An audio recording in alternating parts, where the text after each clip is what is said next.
Hi, grade ones. So you guys have been doing a lot of work reading and looking at different reading strategies and working on your writing. And we were kind of thinking of some things that you could do to sort of help bring those two things together.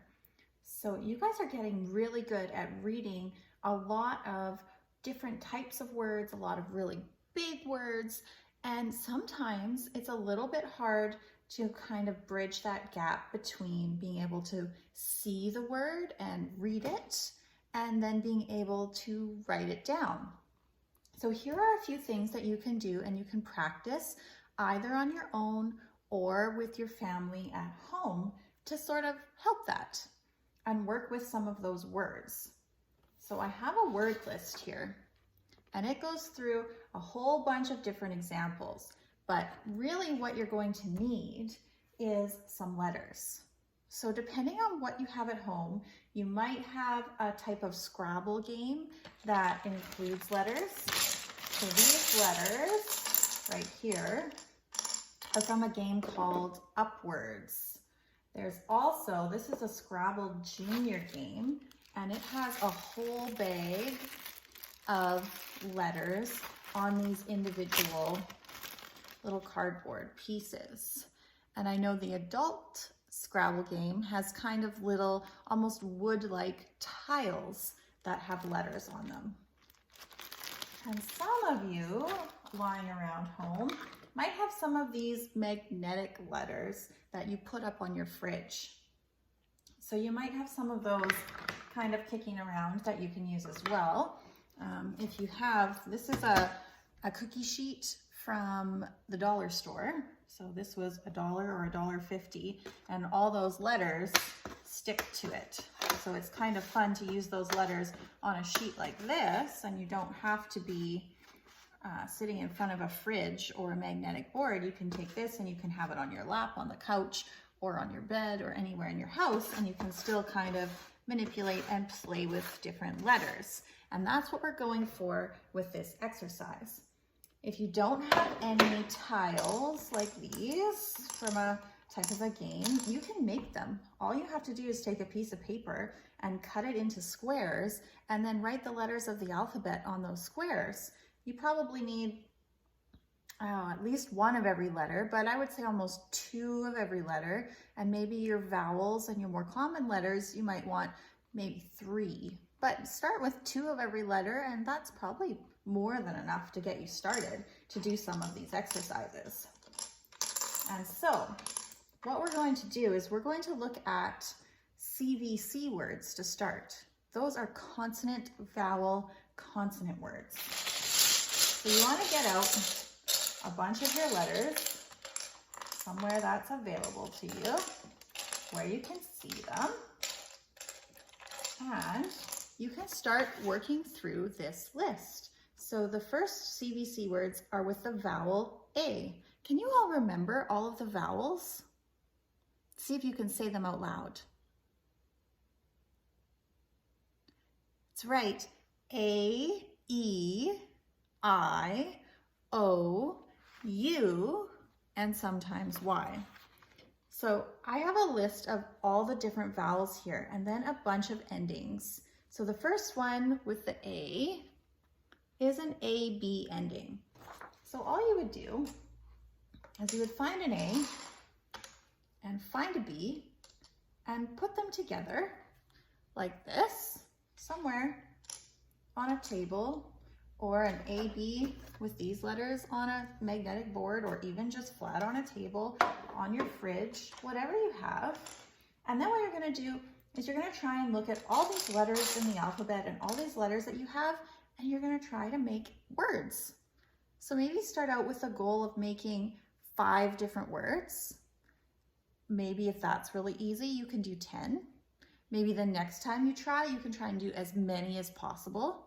When you start to get good at it, you can put a timer on yourself and you can say, I'm gonna give myself 5 minutes to think of as many words as I can. Or maybe it's going to be 2 minutes or 1 minute. And you can just experiment with different ways. But to start, just play with it and see what kind of letters you can put in front to see what kind of words you can make. So you know A-B. A-B says ab.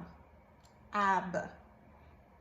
So then start seeing if you can put different letters in front until you find something that you think works.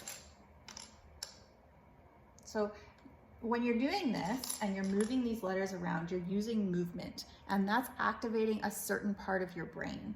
And it's helping you to be able to remember those words and those sounds even better because you're using that movement and you're manipulating these letters by hand. So that's actually helping your brain to grow in a different way than just sitting down and looking at those words in a book or writing them on a page or memorizing them.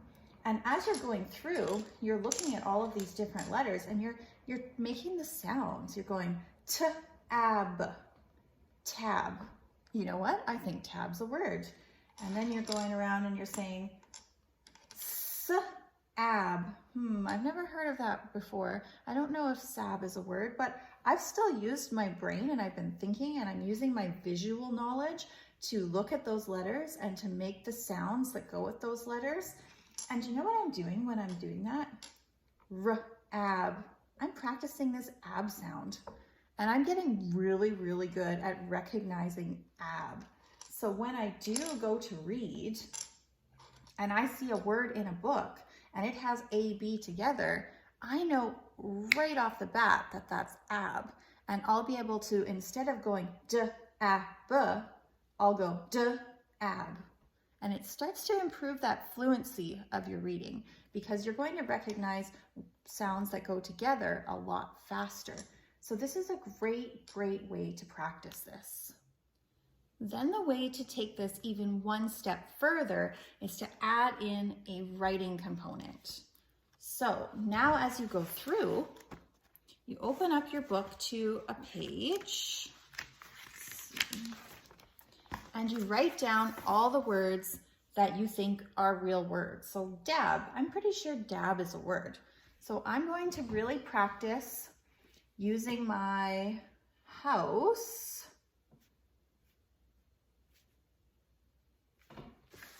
right?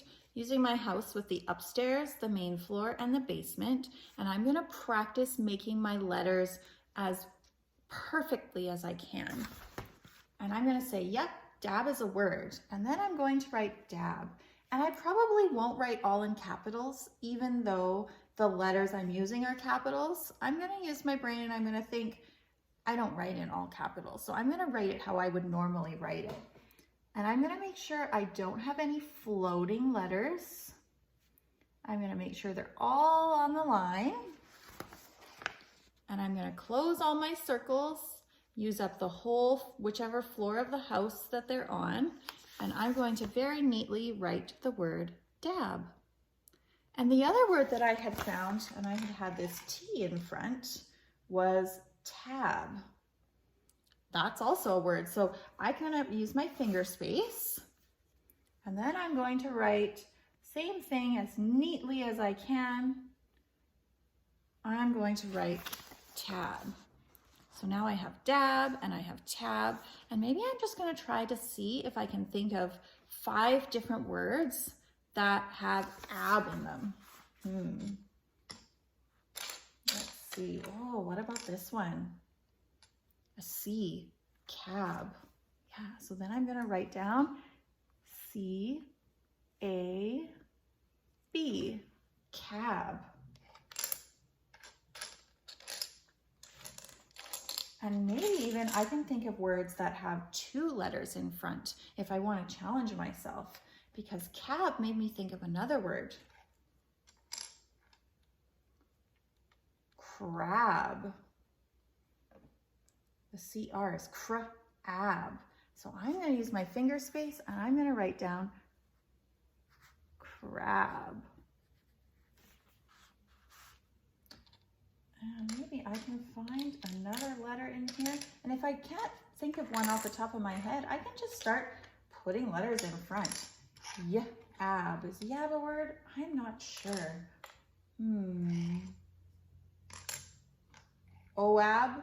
I don't think that one quite works. Nab. Nab might be a word. Here's a word I know for sure is one. Lab. So I'm going to write that one in. I'm going to write L-A-B.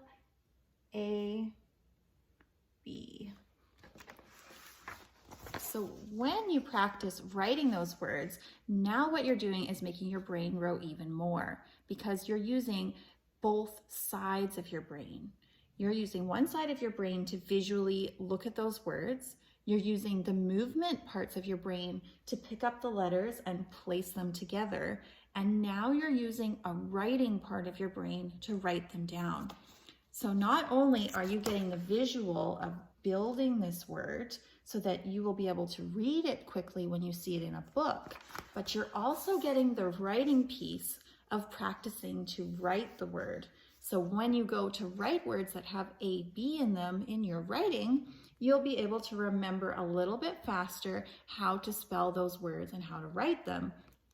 And you're practicing making those letters and using up the whole floor of the house that they're on, not having them floating, making them nice and neat. So you're going to get even faster at writing those letters and writing those words really, really neatly. So this is a great exercise to work on your reading skills, your writing skills, and to help your brain grow and learn all of those things and put those pieces together. And the one extra enhancement that you can do, now that you've written down 5 different words or as many as you can think of, try to make a sentence that has as many of those words in it as possible. So maybe I could say, the crab took a cab to a lab that had a really big tab. So you could try to make a sentence, and you can get silly and have a lot of fun with it, and then try to write that sentence out. So maybe the crab took a cab to the lab, and then I could write that sentence out on my piece of paper. I can use capitals, make my letters really, really neatly. And what does every sentence end with? That's right, a period. So it starts with a capital, it ends with a period. You can write that whole sentence out. And even if you just pick one of these a day, there's a whole bunch on this list. There's a whole bunch of A words, then there's E, like EN, which would be words like men. There's different I, O, and U. And then you have some diagraphs that you can challenge yourself with as well. And those are 2 letters that go together to make sounds like CH says ch, PH says f. So you can practice some of those digraph words. So this is just a list of words that you can work through, but the idea is still the same. So you're going to put the letters that you're using down together, and then look at all the other letters you have available and try to make words. Take your time, try to make as many words as you can, come out with a goal to start with of 5 words or 10 words. Use something with your family where maybe you or one of your siblings, you might have AB and a sibling might have AD, and they might be working on words kind of sitting beside you. And then at the end, you can read your list of words to the other person that you're with, and you guys can try and make sentences together. So you can do it as a team in that way and work through your words. You can do it as a family in a game where everybody has a different kind of combination of letters to start with or word ending to start with, and everybody kind of works through their own, and then you see what each other come up with. There's lots of different ways to play this game and to be able to have a lot of fun with letters and a lot of practice to get great at reading, to get great at writing. So I hope you guys enjoy it. Good luck.